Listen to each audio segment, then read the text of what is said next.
On January 9th, Ricky set up a home video camera in his kitchen. He sat at the table with a gun, ammunition, and a knife. This is my weapon of choice. Ricky intended to do away with David Dito for good. After he made this tape, he met a former nanny, Angela Smith. She was 51. She had been secretary to David Berg and Karen Zerbe. She was one of the women featured in the story of David Dito. Ricky claimed she had had sexual contact with him when he was a child. Ricky Rodriguez stabbed her 3 times and slashed her throat. Then he got into his Chevy and started to drive. He drove for hours, speaking to his wife on the cell phone. He told her that Angela Smith never realized she had done anything wrong, not even at the end. Ricky said he really wanted to kill his mother. He drove 200 miles to the small desert town of Blythe, California. He wound up at the Palo Verde Irrigation District.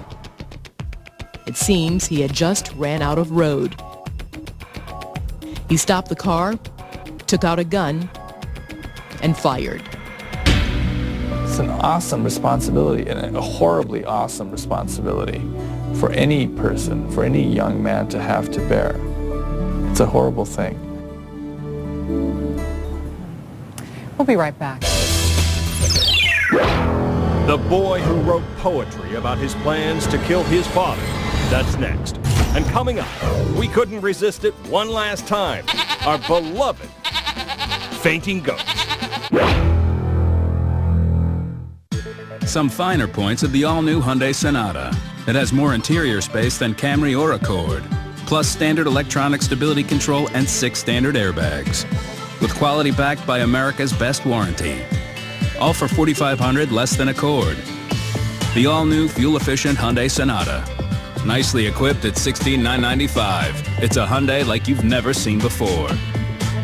Test drive the fuel-efficient all-new Hyundai Sonata, starting at just $16,995. I'm so glad I'm staying in tonight, because I'll be having an amazing time. Calling Quest chat line. Quest is fun, flirty chat with tons of local singles. I love how easy it is, and you can try it out for free. Give yourself some excitement, and go where the action is. So why don't you pick up the phone and call Quest now. Try it free, 407-418-5555. That's 407-418-5555.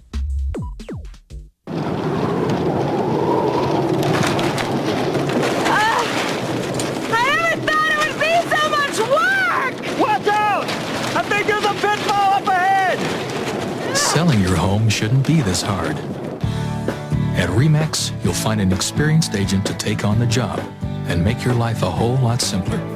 Paper cut. Yeah. Let's stick with RE/MAX. Nobody sells more real estate than RE/MAX. Stand by. Save up to $10,000 plus $500 of gas. Our Midnight Madness Sale. Final 4 days. Huge savings on every new and used vehicle. Factory incentives in Monday, so 500 remaining new 2005s must go. Save up to $10,000, but make any offer. Buy now, get a $500 Shell gas card. Only at your regional dealer. Greenway Dodge Chrysler Jeep East Colonial at the Greenway. Open tonight till midnight. Go Greenway!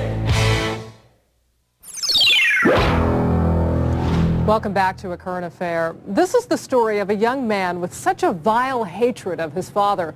He gleefully wrote poetry about how he was going to kill him. And then indeed, he tried to kill him. That might be the end of the story, except a strange thing happened to the mind of this young goth would-be killer. He suddenly seemed to see the light. Tim Green has more. My father and I started laying the foundations for an incredible relationship. The words of a son talking about the love he has for his father, his desire to form a loving bond that will last a lifetime. As simple as it sounds, it is an astounding statement. To understand why, we have to flash back to a night in the fall of 1997. 911 emergency. Hurry! I was stabbed in the chest. Oh, hurry up! My right chest. It was August in Denver, Colorado, when a 911 call came into emergency dispatch. Yeah, it's starting to hurt like hell.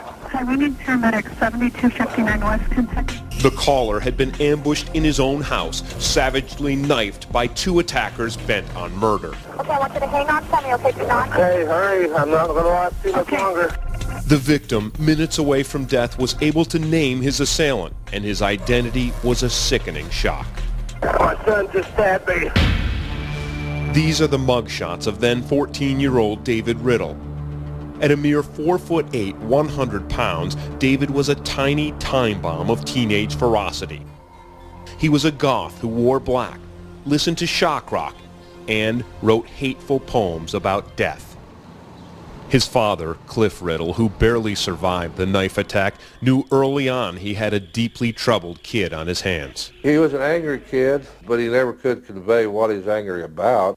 After David's parents divorced, they came together in family therapy, but the split scarred David's soul, according to his mother, Paula. They were more or less saying something bad's going to happen, but we can't do anything either. David was 11 or 12 when the first signs of trouble surfaced. Drop him off at school. He'd walk in the front door. He'd walk out the back door. He was almost like a little bully. If a kid made him angry, you know, he'd strike out at that kid. Well, I'd have to call the cops to, put out a bulletin for him, saying, runaway, teenager. Took a baseball bat and just trashed everything in his room that belonged to him. Things escalated from there.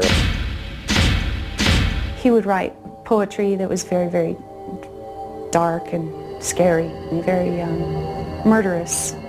David wrote this poem, a chilling foreshadowing of the attempted murder of his dad, titled My Excellent Kill. I want to kill, to take a life, not with a gun, but with a knife. I'll cut his throat. It'll be a thrill. At first he'll suffer, and then grow still, because I made my excellent kill. Soon after the knife attack, David appeared on the Maury Povich show. That went terribly wrong. What truth does your mother have to face up to, Dave? The truth that I'm a vicious person, and if you're standing in my way, I'm going to take you out of my way. David's murder plot was a classic case, a premeditated, cold-blooded attempt to kill, and it came with a goth-inspired motive. When I decided to kill my dad, it was kind of like I would be setting myself free. David had an accomplice. He convinced his 15-year-old friend and fellow goth, Marilyn Jane Morrison, to participate in the intended killing. He just said, well, let's kill my dad. And I said, yeah. David formed an attack plan. Basically, it was an ambush. I selected the knives from the kitchen, and we were to just stab him, until he was dead. We heard his car drive up. I hid a little bit. When I first walked in, the house was all dark. I wanted him to know that it was me. He said something to me, or something to the effect of, "Hi, Dad." And then I stabbed him in the chest. That's when I came up behind him and stabbed him in the back. And I panicked. Marilyn fled out the front door. David broke through a bedroom window. Cliff stumbled to a phone and dialed 911. Lakewood Police Sergeant Jim Greer heard the flurry of calls go out over his police radio. I volunteered to come out and assist and ended up being assigned as the lead detective.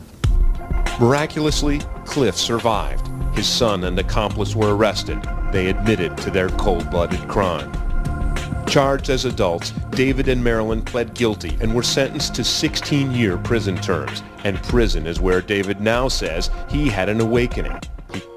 He claims he's now changed and sees the evil of his earlier actions. He says he wants his father's love.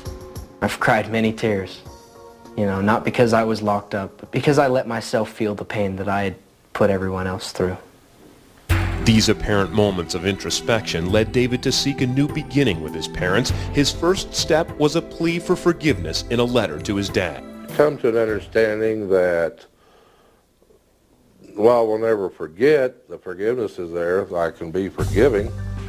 Today, David lives in a prison halfway house. During the day, he works in a gas station, and he says he has goals to achieve and dreams to fulfill. I'd like to see myself graduated from school with a degree in kinesiology, which is physical therapy, maybe have a kid or two, doing what everybody else does.